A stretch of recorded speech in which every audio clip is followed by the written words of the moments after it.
திருப்பாவை பாசுரம் 5. அடியின் நமஸ்காரம். ஸ்ரீமதே ராமானுஜாய நமக. ஸ்ரீமத் வரவரமுனையே நமக. ஸ்ரீ கோவில் கந்தாடை அண்ணன் சுவாமிகள் திருவடிகளே சரணம்.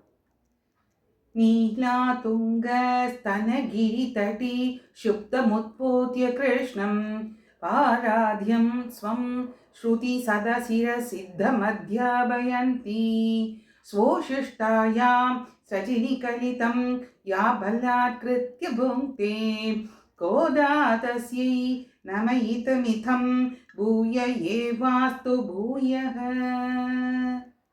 நவையல் புதுவை ஆண்டாள் அரங்கற்கு பண்ண திருப்பாவை பல்பதியம் இனிசையாள் பாடி கொடுத்தாள் நற்பாமாலை பூமாலை சூடி கொடுத்தாலை சொல்லு. சூடி கொடுத்த சுடற்கொடியே தொல்பாவை பாடி அருளவல்ல பல்வளையாய் நாடி நீ வேங்கடவர்க்கு என்னை விதி என்ற மாற்றம் நாம் கடவா வண்ணமே நல்கு. ஸ்ரீ ஆண்டாள் நாச்சியார் திருவடிகளே சரணம். ஆண்டாள் நாச்சியார் அருளி செய்த தித்திக்கும் திருப்பாவையை தினந்தோறும் நாம் அனுசந்தித்துக் கொண்ட ஓங்கி உலகளந்த உத்தமன் பேர்பாடி என்று 3வது நாள் பாசுரத்திலே அந்த உத்தமனின் பேர்பாட வேண்டும், நாம சங்கீர்த்தனத்தை செய்ய வேண்டும் என்று கோபிகைகளுக்கு அந்த பாவை களம் புகுந்த அந்த கோபிகைகளுக்கு எடுத்து சொல்கிறாள். அதன் மூலமாக நமக்கும் நாம சங்கீர்த்தனத்தின் பயனை இன்றைய தினம் சொல்ல போகிறாள். என்ன சொல்கிறாள்? முன்வினிகள் எல்லாம் பஞ்சில் பட்ட நெருப்பு போல அப்படியே தீனில் தூசாகி போய்விடுமாம். அதை நாம் இன்று அனுபவிப்போமா? வாருங்கள். மாயனை மண்ணு வடமதுரை மைந்தனை தூய பெருநீர் யமுனை துறைவனை ஆயர் குலத்தினில் தோன்றும் மணி விளக்கை தாயை குடல் விளக்கம் செய்த தாமோதரனை தூயோமாய் வந்து நாம் தூமலர் தூவி தொழுது வாயினால் பாடி மனதினால் சிந்திக்க போய பிழையும் புகுதருவான் நின்றனவும் தீனில் தூசாகும் செப்பேலோர் எம்பாவாய். மாயனி மண்ணு வடமதுரை மன்னனை. மாயனி என்றால் மாய செயல்களை எல்லாம் செய்யக்கூடிய அந்த கண்ணனை, வடமதுரை மன்னனை. அந்த வடமதுரை அப்படின்னா அவன் அவதரித்த அந்த திருத்தலத்தை இங்கே நமக்கு காட்டி கொடுக்கிறாள் ஆண்டாள் நாச்சியார். இந்த பாசுரத்தின் அர்த்தங்களை நாம் பார்ப்போம். மாயனி மாயமான செயல்களை, அரிய செயல்களை செய்து நம்மை வியக்க வைக்கும் கண்ணனை, வடமதுரை மைந்தனை, மதுராவில் அவதரித்த அந்த எம்பெருமான், யமுனா நதி தூய பெருநீர் யமுனை துறைவனை, தூய்மையான வெள்ளப்பெருக்கு கொண்ட அந்த யமுனை நதி தீரத்திலே அவதரித்த அந்த கண்ணனை, ஆயர்குலத்தில் தோன்றும் மணிவிளக்கை. ஆயர்குலம் என்றால் அந்த ஆய்ப்பாடியிலே அந்த யசோதைக்கும் நந்தகோபருக்கும் இடையே அந்த மங்கள தீபமாக இருந்த கண்ணனை, அந்த கிருஷ்ணன் எம்பெருமானை, தாயை குடல் விளக்கம் செய்த தாமோதரனை, ஒரு தாய்க்கு பெருமையை ஏற்படுத்தி கொடுத்த அந்த தாமோதரனை தூயோமாய் வந்து தூமலர் தூவி, அப்படின்னா தூமலர், நல்ல மனதோடு தூய்மையான எண்ணங்களோடு நாம் வாயினால் பாடி மனதினால் சிந்திக்க. வாயினால் நாம் அவனுடைய நாமத்தை பாட வேண்டும், மனதால் சிந்திக்க வேண்டும். அப்படி செய்தால் புகுதருவான் என்றளவும் அவன் என்ன செய்வானாம்? இனிமேல் நம்மை அறியாமல் வரக்கூடிய அந்த பேர் இடர்களை எல்லாம், பாவங்களை எல்லாம் அவன் தீயினில் தூசாகும். செப்பு தீயினில் தூசாகும்னா ஒரு பஞ்சு இருக்கு, அந்த பஞ்சை கொண்டு போய் தீயில போட்டோம்னா என்ன ஆகும்? ஒரு இது கூட மிச்சம் இருக்காது. அதுபோல தீயில் இட்ட பஞ்சு போல தீந்து போகும், நம் பாவங்கள் எல்லாம் கலைந்து போகும் என்று இதில் சொல்ற. ஆகியா அவனுடைய நாமத்தை செப்பேலோர் எம்பாவாய் என்று இதற்கு அர்த்தங்கள், இந்த பாசுர வரிகளுக்கு அர்த்தம். இதற்கு உள்ளார்ந்த அர்த்தம் என்ன சொல்கிறாள் என்பதை நாம் இப்போ பார்க்கலாம். பாவை களத்துக்கு எல்லாரும் கிளம்பியாச்சு பாவை நோம்புக்கு. அப்படி போகும்போது ஒரு தோழிக்கு சந்தேகம் மாதிரிதான். அதனால ஆண்டாள் நாச்சியாரிடம் கேட்குறாளாம் அந்த தோழி, நாம இத்தனை நாளாக நிறைய பாவங்கள்லாம் செஞ்சுருக்கோமே, இப்போ நோம்புக்கு புறப்பட போகிறோமே, அப்பொழுது ஏதாவது தடை ஏற்படாதா? நம்ம பாவங்கள் அதை தடுத்து ஆட்படுத்தினால் என்ன செய்வது என்று ஒரு சந்தேகத்தை அவள் எழுப்புகிறாள். அதற்கு ஆண்டாள் நாச்சியார் பதில் சொல்கிறாள், அப்படியெல்லாம் ஏற்படாது. ஏன்னா நாம சங்கீர்த்தனத்தின் பயனை இங்கே குறிப்பிடுகிறார். அவனுடைய நாம சங்கீர்த்தனத்தினால நமக்கு முன்வினை எல்லாம் அகன்று விடுமாம். பகவன் நாம சங்கீர்த்தனத்திலே இன்புற்று ஈடுபடவே இனிமே வரப்போகிற அந்த பாவங்களை நம்மளை அண்டாமல் இருக்கவும் நாம சங்கீர்த்தனம் பண்ணணும் என்று சொல்கிறார். வடமதுரை மைந்தனி, இங்க மதுராபுரியினுடைய விசேஷத்தை சொல்றார். பகவன் நாமா எப்போது ஒழித்து கொண்டிருக்கக்கூடிய பகவன் சம்பந்தத்தோட கூடிய ஒரு இடம்.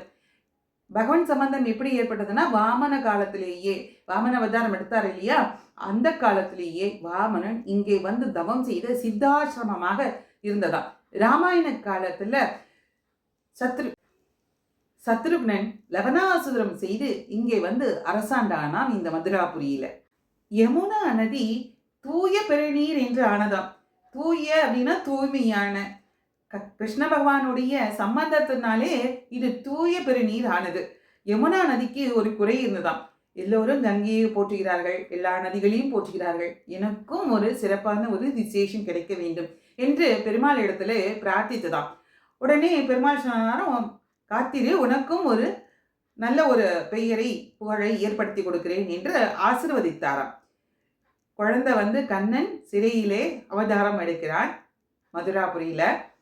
அந்த மதுரையில நள்ளிரவில் அவன் சிறையில் பிறந்த போது வசுதேவர் என்ன பண்றார், அந்த குழந்தையை எடுத்துக்கொண்டு அந்த சிறைச்சாலை விலங்குகள் எல்லாம் மாயினால எல்லாத்தையும் தகர்த்து எறிந்து விட்டு குழந்தைய கூட மேல வச்சிருந்து அவரை அந்த நந்தகோபுர இடத்துல கொடுக்கறதுக்காக வரார்.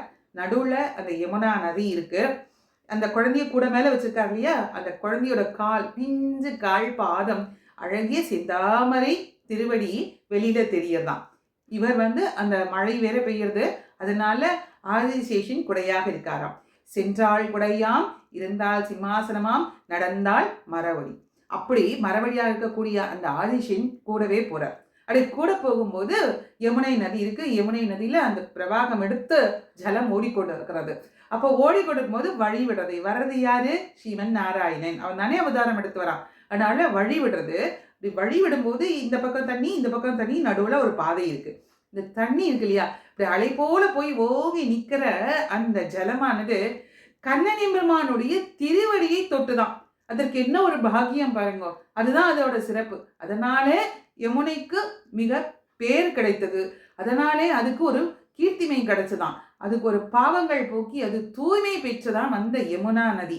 அப்படி அவனுடைய திருவடியை தொட்டு தொட்டு வந்தது தூய பெருநீர் யமுனை துறைவன்.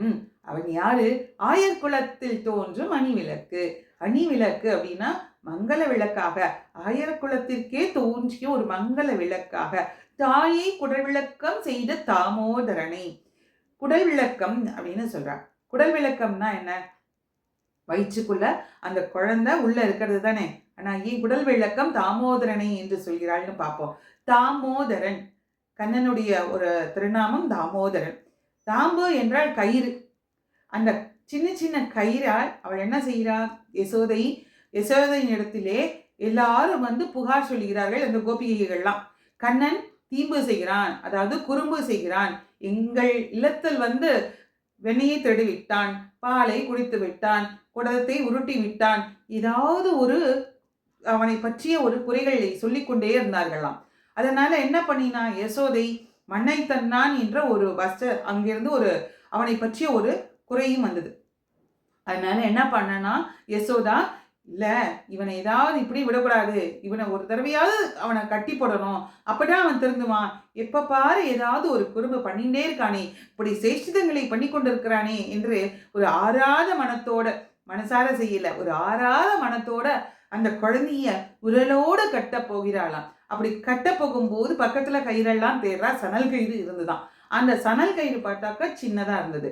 அந்த சின்னதா இருக்கக்கூடிய அந்த கயிறை எடுத்து பக்கத்துல இன்னொரு கயிறு இருக்கு, அதையும் சேர்த்து 2 கயிறு ஆக்கினா, இன்னும் 2-3 சேர்த்து கயிறு ஆக்கி அவனுடைய இடுப்புலே கட்ட போனாலாம். கட்ட போகும்போது கட்ட முடியல. ஏன்னா அவன் எம்பெருமான் இல்லையா, அவனை போய் கட்டப்படுத்த முடியுமா, அது அவள் அறியாதவள் யசோதா. அதனால இடுப்புல அந்த கயிறை கட்டுறதுக்கு முடியாம தவிக்கிறாளாம். அப்ப அதை பார்த்துட்டு கண்ணனுக்கே தோணிதான், பாவம் அம்மா, அதனால கொஞ்சம் வளைந்து கொடுப்போம் என்கிறாளாம். அதைதான் கனினும் சிறு தாமினாள் கட்டுண்ட பண்ணிய பெருமாயன் என்னப்பனில் நன்னி தென்குருகோர் நம்பி என்ற காள் அன்னிக்கும் அமதோறும் என்னாவுக்கே. இப்படி அந்த தாம்புனால கட்டப்பட்டதுனால, அந்த உதரம் அப்படின்னா வயிறு கட்டப்பட்டதுனால தழும்புகள் ஏற்பட்டதாம். அப்படி கட்டிட்டு உரல்ல கட்டுறா.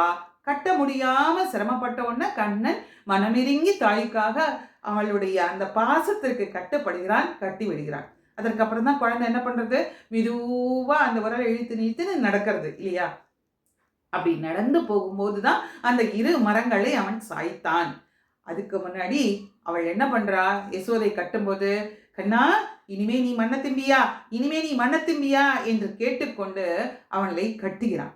அப்படி அவள் கட்டும்போது கேட்குறா இல்லையா, மண்ண திம்பியா, நிஜமா நீ மண்ண தின்னியா கண்ணா, நீ நிஜமா மண்ண தின்னியா என்று கேட்கும்போது அவன் தன்னுடைய அந்த உலகமுண்ட பெருவாயின் தன்னுடைய வாய் ஆ என்று திறக்கிறானாம். அப்படி திறக்கும்போது அவன் வாயின் உள்ளே அண்ட சராசரங்களும் தெரிகிறது.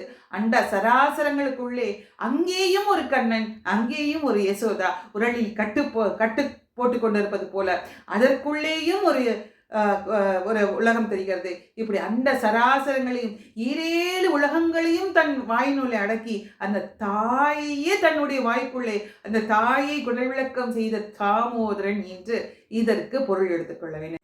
என்ன தவம் செய்த நீ யசோதா, என்ன தவம் செய்த நீ நோம்பு நூற்றாள், இவனை பெற்ற வயிறுடையாள் என்று இதற்கு அர்த்தம். தாயை குடல் விளக்கம் செய்த தாமோதரனை. இங்க பட்டர் சாதிக்கிறார் வியாக்கியானத்துல, பண்ணினும் சிறு தாமினாள் கட்டுண்ட பண்ணிய பெருமாயன். அப்படி பண்ணினவனை அவன் நம்மை கட்டுறான் இல்லையா, அதை நம்மளால் அவிழ்க்க முடியுமா? அவிழ்க்கவே முடியாது. அவன் என்ன போட்டிருக்கானோ, நமக்குன்னு என்ன விதிச்சிருக்கானோ அதுதான் நமக்கு. ஆனால் அவனை கட்டின கட்டை அவனாலும் அழிக்க முடியாது. அவன் அடியார்கள் நம்ம கட்டினோன்னா அவனாலே அதை எடுக்க முடியாதான். ஏன்னா அடியாருக்கு அவன் என்ன செய்வானாம், தான் கட்டுப்பட்டு இருப்பானாம். சேஷியுடைய திருவிலட்சுமி என்று பட்டர் அருளி செய்கிறார். எப்படின்னா, இப்போ நம்ம திருவிலட்சுமியை நம்ம அந்த சமாஷனம் பண்ணிக்கொள்றோம், நம்ம அவனுடைய அடிமை என்று காட்டுவதற்காக. இங்க இந்த கட்டுண்ண பண்ணிய பெருமாயன் இல்லையா, தாயை குடல் விளக்கம் செய்த தாமோதரன். இந்த தாமோதரன் என்ன பண்ணா, யசோதைக்கு கட்டுப்பட்டு இருந்தான். ஏன் யசோதைக்கு கட்டுப்பட்டான்? அவனுடைய அந்த தாயாரின் மேல் இருக்கக்கூடிய பாசம், அந்த யசோதா அவனிடத்துல காட்டக்கூடிய அந்த பாசம். இவ்வளவு அற்புதமான ஒரு கண்ணனின் லீலை. இந்த தாமோதரனை நாம் என்ன செய்ய வேண்டும்? தூமலர் தூவி தொழுது நல்ல மனதோடு நாம தூய நல்ல மலர்களை கொண்டு அவனை அர்ச்சனை செய்தோம் என்றால் கண்டிப்பாக நம்மளுடைய பழைய வினைகள் எல்லாம் தீயினில் இட்ட தூசாகும்.